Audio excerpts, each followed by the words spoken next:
എൻ്റെ സഹോദരങ്ങൾ വിളിക്കുന്ന പോലെയാണ് ഞാനെന്നെ സംബോധന ചെയ്യുന്നത്. ഇച്ഛക.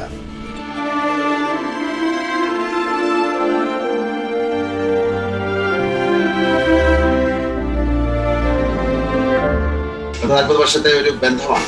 എങ്ങനെ കാണുന്നു എന്ന് ചോദിച്ചു കഴിഞ്ഞാൽ, എൻ്റെ ഒരു സഹോദരൻ ഉണ്ടായിരുന്നു, മൂത്ത സഹോദരൻ, ഇദ്ദേഹം ഇപ്പൊ ഇല്ല. തീർച്ചയായിട്ടും എൻ്റെ ആ ഒരു സ്ഥാനത്ത് തന്നെയാണ് കൂട്ടിക്കഴിഞ്ഞാൽ.